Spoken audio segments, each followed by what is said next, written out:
আসসালামু আলাইকুম।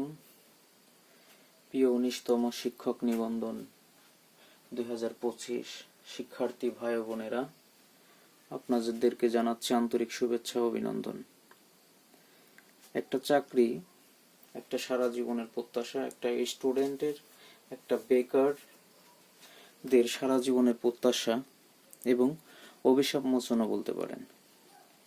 তো চাকরিটাকে পেতে হলে অবশ্যই কঠোরভাবে পরিশ্রম করতে হবে এবং যেটা সব থেকে বেশি জরুরি সেটা হচ্ছে পরিশ্রম করবেন, কিন্তু সেটা কৌশলগতভাবে। যদি আপনি পরিশ্রম করেন সেটা যদি কৌশলগত দিক না থাকে বা নির্দিষ্ট কোনো দিক নির্দেশনা না থাকে, নির্দিষ্ট কোনো সিলেবাস না থাকে, তাহলে আপনি সফল হতে পারবেন না।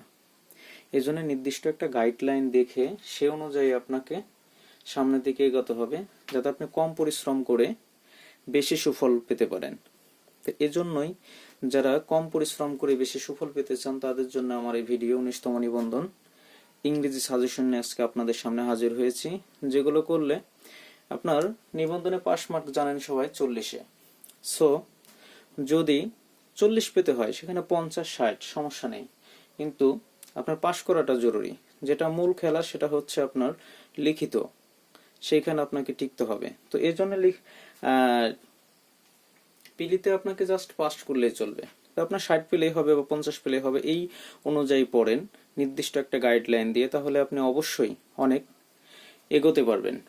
এজন্য আপনাদের সামনে একটা শর্ট সাজেশন এবং কিভাবে পড়বেন সেটা একটা বিস্তারিত কথাবার্তা নিয়ে হাজির হয়েছি। যাই হোক, আজকে ইংলিশ থেকে যে টপিক থেকে আপনাদের প্রশ্ন আসে সেগুলো নিয়ে আলোচনা করব। 1 নম্বর হচ্ছে রাইট ফর্ম অফ ভার্ব। দেখেন গ্রামারের মধ্যে রাইট ফর্ম অফ ভার্ব এবং 2 হচ্ছে subject verb agreement.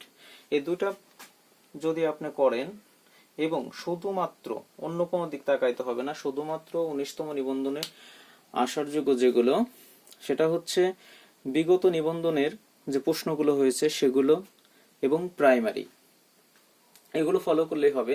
Repeat question হবে সব, ইনশাল্লাহ আশা করা যায় এগুলোই হয়। এবং এগুলোর বিস্তারিত যে এগুলো দেওয়া থাকে আপনার ব্যাখ্যা, সেগুলো সহকারে পড়বেন, আপনার কমন পড়ে যাবে। তারপরে কমপ্লিটিং সেন্টেন্স, এই কমপ্লিটিং সেন্টেন্স থেকেও আপনার 2 থেকে 3টি কোশ্চেন আসে। তাহলে এটার জন্য শুধুমাত্র বিগত নিবন্ধন, আর কিছু দেখার দরকার নাই। আর সর্বোচ্চ যদি আপনি ভাবেন যে প্রাইমারি দেখবেন, দেখতে পারেন, তাছাড়া কোনো ই নাই। আর্টিকেল থেকে একটা কোশ্চেন থাকবেই।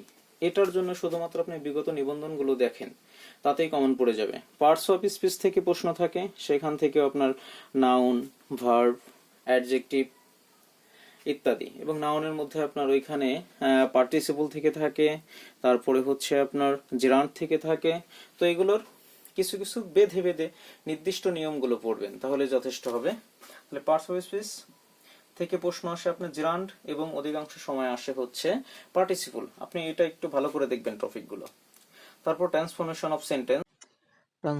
অফ সেন্টেন্স এবং ভয়েস থেকে পড়বেন অ্যাফার্মেটিভ, নেগেটিভ, ইন্টারগেটিভ। আর কিছু পড়ার প্রয়োজন নেই, তাতে যথেষ্ট হবে। নেগেটিভ থেকে ইন্টারগেটিভ, বাকিগুলো কিছু দরকার নাই। এবং এগুলোর জন্য শুধুমাত্র আপনি ট্রান্সফরমেশন অফ সেন্টেন্স, ভয়েস বলেন, যেটা বলেন, শুধুমাত্র বিগত নিবন্ধনগুলো পড়েন এবং ব্যাখ্যা সহ দেখবেন আপনি কমন পড়ে গেছে। ভোকাবুলারির মধ্যে আছে আপনার নাম্বার এবং পার্সন থেকে আসে, অত কষ্ট করতে হবে না। এর জন্য আপনি বিগত নিবন্ধন এবং প্রাইমারি। আর যদি সর্বোচ্চ আপনি 100% পেতে চান যে আমার লাগবেই 25, আমি 25 পাবো, ওই ক্ষেত্রে আপনি বিসিএস গুলো দেখতে পারেন এবং নন ক্যাডার যেটা আছে সেটা, সেই প্রশ্নগুলো দেখতে পারেন। আইডম অ্যান্ড ফ্রেজ, এটা মুখস্থ করার জন্য, জাস্ট অন্য কোনো কিছুর প্রয়োজন নেই, আপনি জাস্ট মুখস্থ করে যান। এটা বিগত নিবন্ধন এবং প্রাইমারি গুলো পড়লে হবে, সমস্যা নাই। এটা 1 নম্বর হচ্ছে আপনি একটা নির্দিষ্ট করে খাতা তৈরি করেন এবং খাতার মধ্যে মুখস্থ যে চ্যাপ্টার গুলো আছে, আইডম এন্ড ফ্রেজ বলেন, ট্রান্সলেশন বলেন, তারপর প্রিপোজিশন বলেন, এটা তো মুখস্থ চ্যাপ্টার। এগুলো আপনি নির্দিষ্ট করে একটা খাতা তৈরি করেন এবং খাতার মধ্যে বিগত যে নিবন্ধনগুলো এসেছে, প্রাইমারি এসেছে, বা আপনি বিসিএস থেকে এগুলো তুলে একটা করে তৈরি করেন, তাতে কত 1.5 থেকে 200 হতে পারে, এর থেকে বেশি হবে না আশা করি।